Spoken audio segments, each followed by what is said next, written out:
Welcome to Reality Asserts Itself. This is the Real News Network, and I'm Paul Jay. In 2008, there was a moment during Barack Obama's election campaign where he was accused of hanging out with a notorious anarchist, someone who was blowing up things during the 1960s, Bill Ayers. Here's a little bit of that exchange. On this issue, general theme of patriotism in your relationships, a gentleman named William Ayers. He was part of the Weather Underground in the 1970s. They bombed the Pentagon, the Capitol, and other buildings. He's never apologized for that. And in fact, on 9/11, he was quoted in the New York Times saying, "I don't regret setting bombs. I feel we didn't do enough." An early organizing meeting for your state Senate campaign was held at his house, and your campaign has said you're friendly. Can you explain that relationship for the voters and explain to Democrats why it won't be a problem? George, but this is an example of what I'm talking about. This is a guy who lives in my neighborhood, who's a professor of English in Chicago, who I know and who I have not received some official endorsement from. He's not somebody who I exchange ideas from on a regular basis. The notion that somehow, as a consequence of me knowing somebody who engaged in detestable acts 40 years ago when I was 8 years old, somehow reflects on me and my values doesn't make much sense, George. The fact is that I'm also friendly with Tom Coburn, one of the most conservative Republicans in the United States Senate, who during his campaign once said that it might be appropriate to apply the death penalty to those who carried out abortions. Do I need to apologize for Mr. Coburn's statements? Because I certainly don't agree with those either. So this kind of game in which anybody who I know, regardless of how flimsy the relationship is somehow their ideas could be attributed to me, I think the American people are smarter than that. They're not going to suggest somehow that that is reflective of my views, because it obviously isn't. Well, I think that is a fair general statement, but I also believe that Senator Obama served on a board with Mr. Ayers for a period of time, the Woods Foundation, which was a paid directorship position. And if I'm not mistaken, that relationship with Mr. Ayers on this board continued after 9/11 and after his reported comments, which were deeply hurtful to people in New York.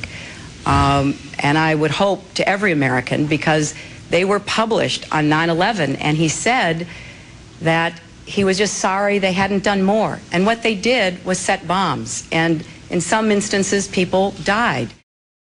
Well, now joining us is that Bill Ayers, and he joins us in the studio. Thanks very much. Thanks for having me. So, Bill William Ayers is a social justice and education activist based in Chicago. He was also the co-founder of the Weatherman, a faction of the 1960s student activist group known as the Students for Democratic Society. The Weatherman, which in time became known as the Weather Underground, was a militant anti-imperialist group that formed in opposition to the Vietnam War and black oppression. They are probably most well known for their bombings of government buildings in the early 1970s. Bill later became very active in education reform in Chicago and founded both the Small Schools Workshop and the Center for Youth and Society. He's a past vice president of the Curriculum Studies Division of the American Education Research Association. A media frenzy, as I mentioned, during the 2008 election season depicted him as a radical advisor and friend of then presidential candidate Barack Obama. He's now a retired professor of education at the University of Illinois at Chicago, and his latest book, which we'll be talking about, is Demand the Impossible, a Radical Manifesto. Now, in your book, you write, rejecting the suffocating dogma and entangling repercussions of the American dream is a step toward connecting with our own, more authentic human hopes, our community plans and projects, our human-sized dreams and aspirations. Well, you grew up in a home where your father was CEO of a big energy company, Consolidated Energy? It was Commonwealth Edison, Commonwealth, and it was the electric monopoly in the Midwest in Chicago. So you grew up in a home with a father who had achieved one version of the American dream, at least. Talk a bit about the process of what the politics were of growing up in that house, and when does that dream, because apparently it did, start to crash for you? Well, I don't know that I ever bought into the American dream. I was a child of privilege. I grew up in the 50s, and it was a quiet time in America, at least on the surface. And I grew up in a kind of feathery bed of privilege. I went to prep school. And when I left prep school, I went to the University of Michigan in 1963. And there, okay, hold on. You're jumping very fast. To back up into childhood a bit here. Well, what are the ideas, political ideas? There were no political ideas. It was an apolitical time. It was, the 50s, and in the privilege of the suburbs. It's the height of the Cold War. It's McCarthyism. It's the height of the Cold War, but I grew up in an apolitical family, and politics wasn't on the agenda. What was on the agenda was school and social life and those kinds of things. And so I was the middle of 5 kids, so I had the great advantage of being able to play up to the older kids and play down to the younger kids. And I think that's part of what propelled me to become a teacher at some point in my life. But it was a comfortable childhood. It was a privileged childhood. And how aware are you of the poverty in Chicago, the racial politics of Chicago? Absolutely unaware, completely unaware. Living in a bubble, as I said, in a feather bed of privilege. And that's why leaving home, leaving the prep school, and going to the University of Michigan in the early 60s was a moment of awakening. And to go to a place like Michigan and to see suddenly a world in flames and the injustices all around was quite a wake-up call. I lasted 1.5 years at Michigan before I dropped out and joined the Merchant Marines. And I was a Merchant Marine for my sophomore year, and then I came back to Michigan. So that's 1960? I dropped out in 64, and I came back to Michigan in 65.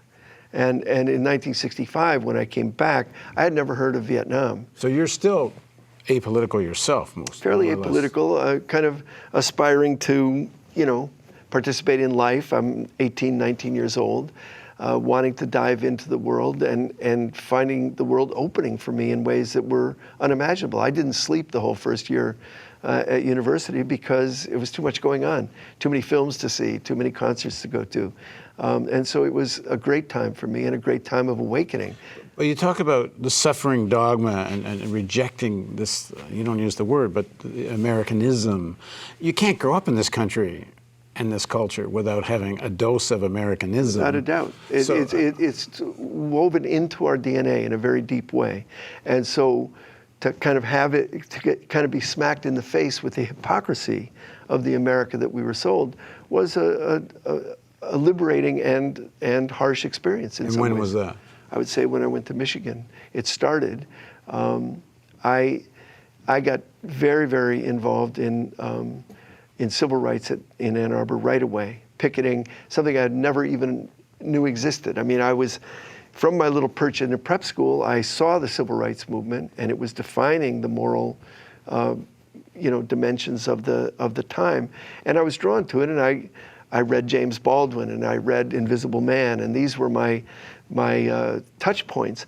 But it was when I got to Michigan and saw a bigger world, a real world, that I got involved. And the first thing I did was join a picket line of a pizzeria in Ann Arbor in 1963 that didn't allow African Americans to eat there. Now, most kids, I'm pulling this number out of my ear, but 99% of kids that grow up with CEO dads and prep school education don't join picket lines on civil rights issues. So why did you? Just lucky, because the fact is that in my prep school, I went to a boarding school. 39 young men graduated from that prep school. 5 years later, a quarter of us were in SDS, in Students for Democratic Society.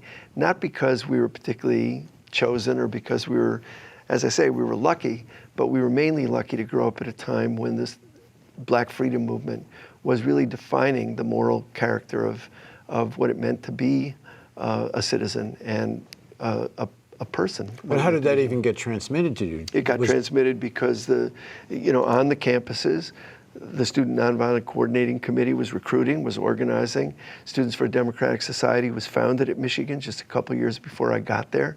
And so there was a kind of churning of political awareness, and it was just beginning. And my own, look, I was arrested in 1965. I had come back from the Merchant Marines, got into conversations with people about the war. I'd never heard of Vietnam until I was in the Merchant Marines, and I was in Constitution Square in Athens. And I picked up the New York Herald, or the International Herald Tribune, and there was my first introduction to the word Vietnam. I came back to Ann Arbor, got caught up with people who were much more sophisticated than I, and it was an exciting, as I say, an exciting time because my eyes were opening, and that's always exciting. And Michigan is the place where we had the first teach-in against the war. And now teach-ins are fairly common, or they become commonplace. But in 1965, the Students for a Democratic Society in Ann Arbor organized the first teach-in. And the way it happened was that we were advocating for a strike, that we advocated that the faculty should strike in solidarity with the Vietnamese struggle. The faculty voted not to strike, but they said we will have a day where we do nothing but talk about Vietnam in our classes. So we were very excited, and we brought speakers in, and then it so happened that there was a Marine recruiter in the center of campus. And one of our brothers, one SDS person, put up a sign with a quote from the Nuremberg trial and an arrow pointing at the Marine recruiter, saying, "This man is a war criminal." My younger brother and I, he was a freshman and I was a sophomore, got caught up in the debates that were swirling around the center of campus. And the young Trotskyists had put out a fact sheet on Vietnam that was phenomenal, 100 facts about Vietnam. And we studied the fact sheet and got into these arguments. And it was fantastic. And I remember one moment when we overheard two students saying, "Don't talk to those guys," meaning my brother and me. They've just memorized that stupid fact sheet. And we thought, gosh, do we sound that good? It didn't seem possible.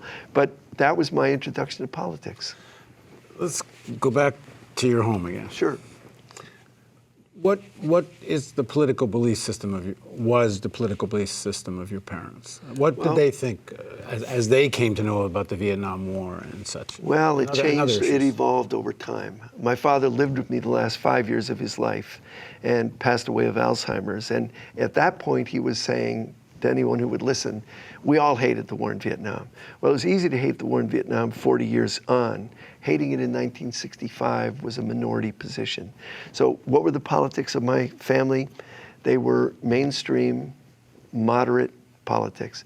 So my dad was a Roosevelt Democrat when he was at the University of Michigan. My mom was a social worker. As he rose, he voted for Stevenson initially, then he voted for Eisenhower, and then he kept voting Republican until he voted for Barack Obama. And so that's kind of amazing. But he was offered a cabinet post by Eisenhower in his second term. So he was a moderate Republican.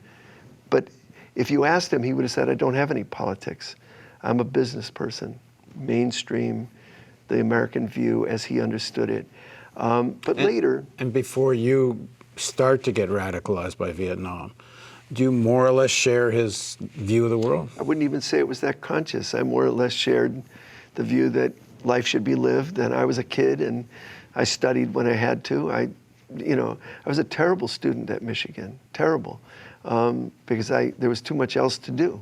And I was learning from too many other sources to go to class. When you start to get radicalized and get involved in activism about the Vietnam War, does that affect in any way your relationship with your father? Do you have debates, arguments about it? Yeah, we have arguments, and we had a lot of arguments in the years when I was at Michigan.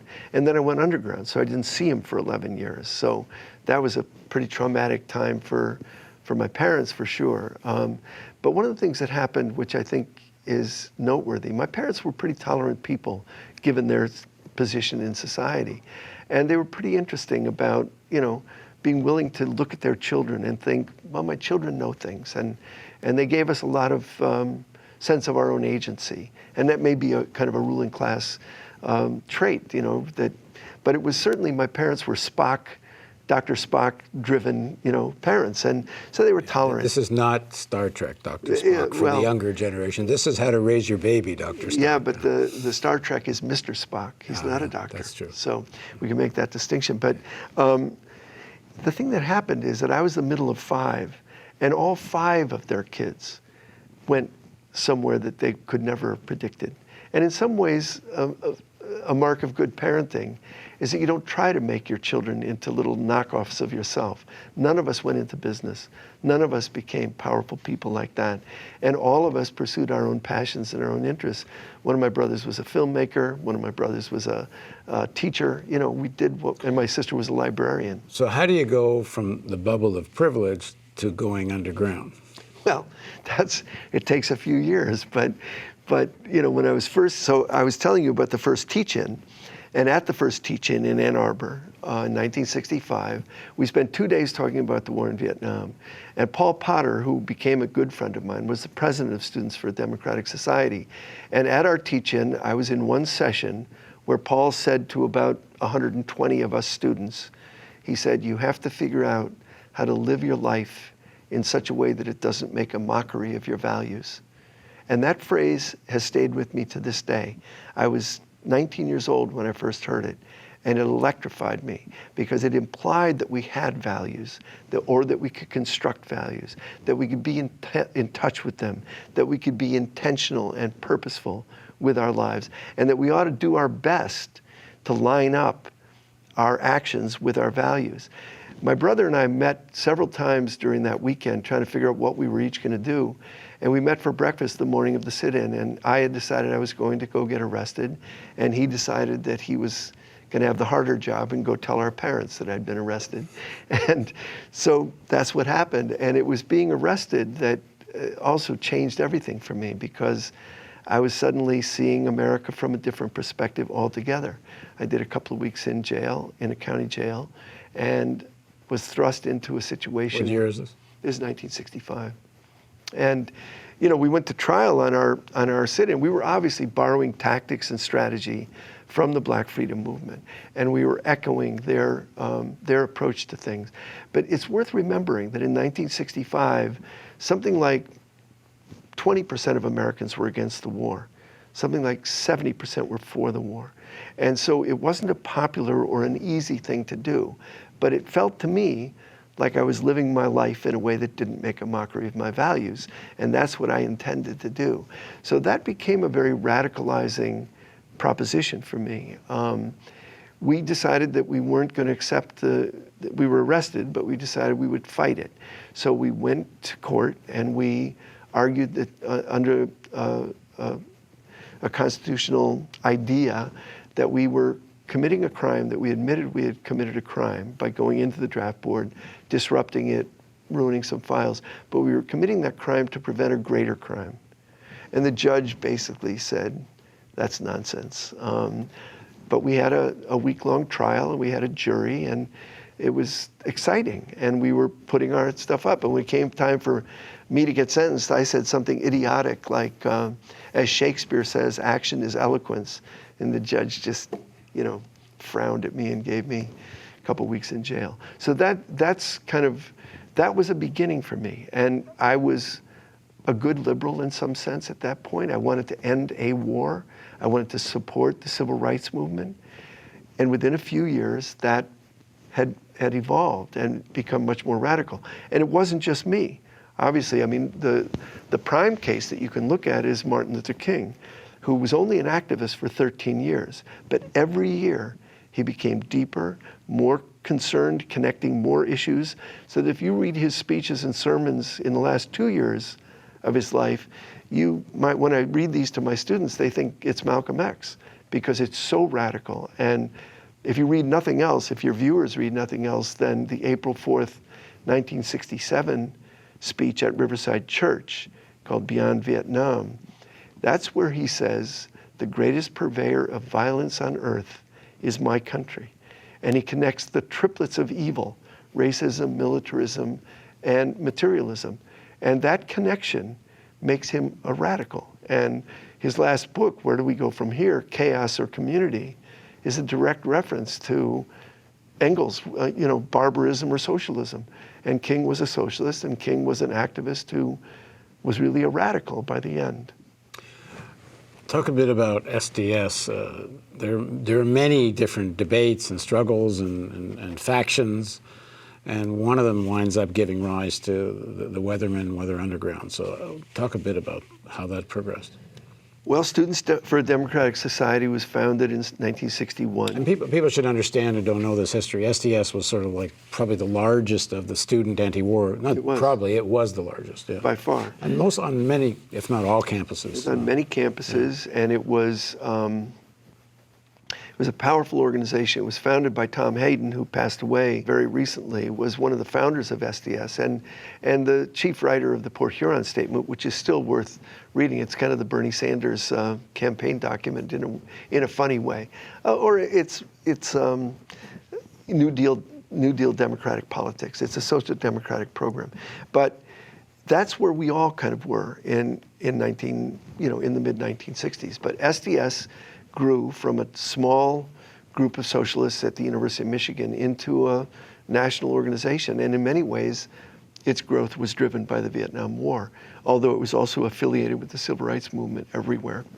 The end of SDS is viewed by me and a lot of other people as a terrible, sorry, in many ways tragic event, even though I participated in it and played some role in it. But I regret a lot of that. But here's what happened. When I was arrested opposing the war in Vietnam in 1965, as I said, about 20 or 30% of people were opposed to the war. By 1968, more than half of Americans were opposed to the war. And if you pull in Europeans, Canadians, people from around the third world, the war was vastly unpopular, but even half of Americans by 1968 opposed the war. So Lyndon Johnson, who was the president who was executing that war, announced in the spring of 1968 that he would not seek the presidency again. He would go to Paris and end the war in Vietnam. Well, we were ecstatic. I'd been arrested many times by then. I'd been an organizer. So many things had changed over those 3 years.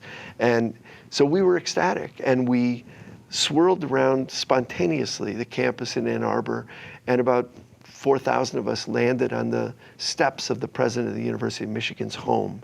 He came out 10 o'clock, 11 o'clock at night, and he said to us, I was the president of SDS, so I had a bullhorn. He was the president of the university, so he had a bullhorn, and we were going back and forth. I couldn't have been less articulate.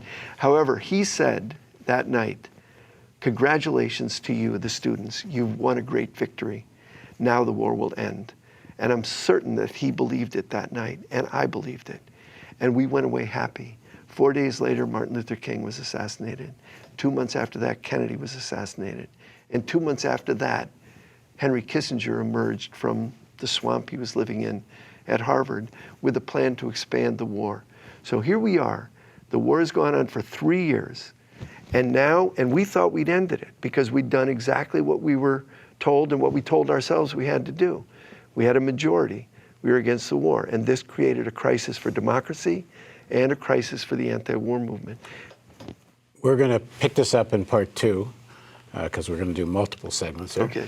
For people that want to know a little more about this history of what happened post Lyndon Johnson and during Johnson's negotiations with the North Vietnamese, it became clear later that Richard Nixon had covertly undermined Johnson's negotiations with the North Vietnamese. There's actual audio tape from Lyndon Johnson telling Senator Dirksen, who was sort of the intermediary between Johnson and Nixon, that Nixon was acting like a traitor. This story you will find over here. We'll put it as a reference because we have Johnson's tape, audio tape, actually in the story. Anyway, join us for part 2 with Bill Ayers, and we'll continue the story of his movement from radicalization to underground and then back up again. So join us on Reality Asserts Itself with Bill Ayers.